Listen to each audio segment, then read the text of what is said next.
Hi friends, அவள் பெயர் சாவித்ரி. இங்கே உட்காருங்க, உங்களுக்கு குளிர் காத்து ஒத்துக்காது. பேருந்து தஞ்சாவூரிலிருந்து புறப்படும் போதே சொன்னாள். அவன் கேட்கவில்லை. இறுகிய முகத்துடன் ஜன்னல் வெளியே வெறிக்க தொடங்கியவன் இவள் பக்கம் திரும்பவே இல்லை. இது கூட ஒரு விதமான தண்டனைதான். அவனை வருத்தி கொண்டு அவளை கஷ்டப்படுத்தும் தண்டனை. காரணம் சாவித்திரிக்கு புரிந்தது.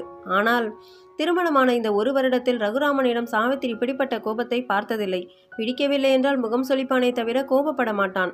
இதுவரை 2 முறை முகம் சொலித்திருக்கிறான். தவறு உணர்ந்து சாவித்திரியின் முகம் மாறுவது புரிந்து இரவே முகம் சுளித்தமைக்கு மன்னிப்பு கேட்டிருக்கிறான். முகத்தை கைகளில் ஏந்தி சாரிமா என்றிருக்கிறான்.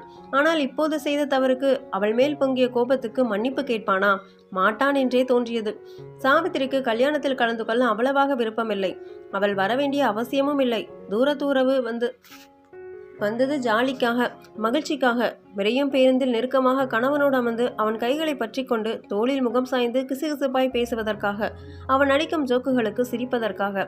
சென்ற மாதம் அதிகாலையில் சிதம்பரம் சென்றபோது தூக்கம் தாங்க மாட்டாமல் தோளில் சரிந்து விழுந்தவனை இழுத்து மடியில் படுக்க வைத்து கொண்டாள். ரகுராமன் மனைவியின் மடியில் சுருண்டு படுத்து கொண்டான். பேருந்தில் இருந்த மொத்த தலைகளும் அவர்களே வெறிக்க, சாவித்திரிக்கு அழகான அன்பான கணவன் குழந்தை போல் சுருண்டு மடியில் படுத்து தூங்குவது உள்ளுக்குள் புலங்காங்கிதத்தை ஏற்படுத்தியது. பெருமையாக இருந்தது. மனசு முழுதும் மகிழ்ச்சியில் தத்தளித்தது. இந்த சின்ன ஆனால் மாபெரும் மகிழ்ச்சிக்காகத்தான் கல்யாணத்துக்கு தஞ்சாவூருக்கு வந்தாள். மகிழ்ச்சிக்கு பதில் வேதனை, சோகம். இப்படி இறுக்கமாக முகம் வைத்த புருஷனை இதுவரை அவள் பார்த்ததில்லை. பார்த்ததெல்லாம் சிரித்த முகமானவன். சாவி சாவி என்று நிமிடத்திற்கு 100 தடவை அன்பொழுக அழைக்கின்றவன்.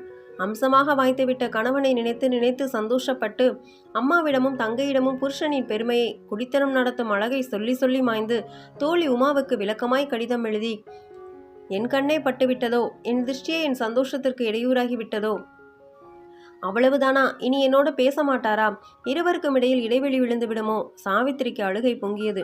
வீட்டை விட்டு கிளம்பும் போதே அறைக்குள் வைத்து சொன்னான். ஏற்கனவே முதலிரவில் கலங்கிய கண்களோடு சொன்ன அதே வார்த்தைகள். அதான் அவ சரோஜினி. புரியுது, சொல்லுங்க. நேருக்கு நேர் பார்த்தாலும் பேசிராத. சரிங்க, பேசல. உனக்கும் அவன் சொந்தம்தான் இருந்தும் வேணாம். அந்த குடும்பத்தோட உறவோ சகவாசமோ நமக்கு வேணாம். சரிங்க என்றவள் முகமிருகி அமர்ந்திருந்த கணவனை வியப்பால் பார்த்தாள். முதலிரவில் அவன் சொன்ன முதலில் அவன் பேசிய வார்த்தைகள் நினைவில் ஓடின. சரோஜினியை தெரியுமா உனக்கு? உங்க அத்தை பொண்ணு தானே? தெரியுமே. எப்படி தெரியும்? எங்களுக்கும் சொந்தம் தானுங்க. மௌனமாக இருந்தான். என்னவோ சொல்ல வந்தீங்க, நிறுத்திட்டீங்க. உங்ககிட்ட சொல்லாமலா? ஃபர்ஸ்ட் நைட்டில் இது தேவையான்னு யோசிக்கிறேன். உங்கள் இஷ்டம். சரி, சொல்லிடுறேன். நானே உங்ககிட்ட சொன்னதாக இருக்கட்டும். பிறகு யாராச்சும் சொல்லி என் மேலே வருத்தம் வரக்கூடாதுல்ல. சரோஜினியும் நானும் ஒருத்தர் விரும்பினோம். எனக்கு அவதான சின்ன வயசுலேயே அம்மா எனக்குள்ள ஒரு ஆசையை விதைச்சிட்டு, எனக்கும் அவன் மேலே ஒரு கிரேஸ் உண்டு. அவளுக்கும் என் மேலே விருப்பம் உண்டு. லெட்டர் எழுதியிருக்கோம், ஃபோட்டோ கூட கொடுத்துருக்கா. ஆனால் பணக்கார மாப்பிள்ளை வந்த உடனே மனசு மாறிட்டா. நான் மாமா கிட்ட அப்படி ஒரு எண்ணத்தோட பழகலேன்னுட்டா. என் அம்மாவுக்கு கோபம் வந்துட்டு அவள் வேணவே வேணாம்ட்டாங்க. இப்போ எங்கள் 2 குடும்பத்துக்குமே ராசி இல்லை. படபட வேணா புரிந்தான். நீயும் அவங்களோட பேச வேணாம். என்னடா புருஷன் முதலாக பேசுகிறதே நல்லா இல்லை, ஒருத்தர்கிட்ட பேச வேணாம்னு சொல்லானேன்னு நினைக்காத. எனக்கு ஏற்பட்ட ஏமாற்றத்தை அவள் வெறுக்கிறது மூலமாக தீர்த்துக்கிறேன். அவள் ஏமாத்துற குடும்பம். அவள் அன்னைக்கு அது மாதிரி சொன்ன உடனே எனக்கு பொம்பளைங்க மேலேயே வெறுப்பு வந்துட்டு கல்யாணமே வேணாம்னு தான் இருந்தேன். அம்மாவோட கட்டாயம்.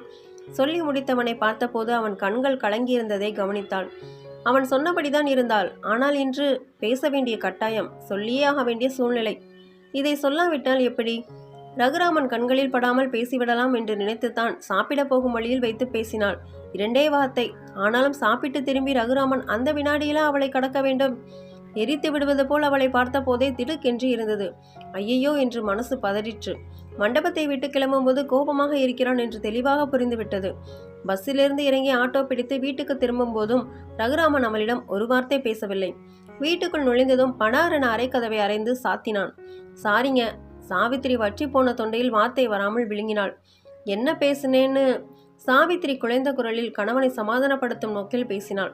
என்ன இளவு பேசினியோ? கத்தினான். நான் சொல்றத கொஞ்சம் பொறுமையா கேளுங்க. நான் உங்ககிட்ட பேசுனது தப்பு தான். ஆனால் என்ன பேசுனேன்னு கேளுங்க. அப்புறம் என்ன வேணும்னாலும் செய்யுங்க. என்ன பேசுன? கடுப்பாய் கேட்டான். ரொம்ப தேங்க்ஸ்ன்னு சொன்னேன். ரகுராமன் அவளை உற்று பார்த்தான். எதுக்கு? குழப்பமாய் கேட்டான். அவங்க மட்டும் அன்னைக்கு உங்களை தான் கட்டிப்பேன்னு சொல்லி அதிலேயே பிடிவாதமாக இருந்து உங்களை கட்டிக்கிட்டு இருந்தா நீங்கள் எனக்கு கிடைச்சிருப்பீங்களா? எனக்கு இப்படி ஒரு அற்புதமான புருஷன், சந்தோஷமான வாழ்க்கை அமைய காரணமாக இருந்தவங்களுக்கு நன்றி சொல்லுறது தானங்க முறை. குரல் தலையை பேசிய சாவித்திரியை ரகுராமன் பக்கத்தில் இழுத்து அணைத்து கொண்டான்.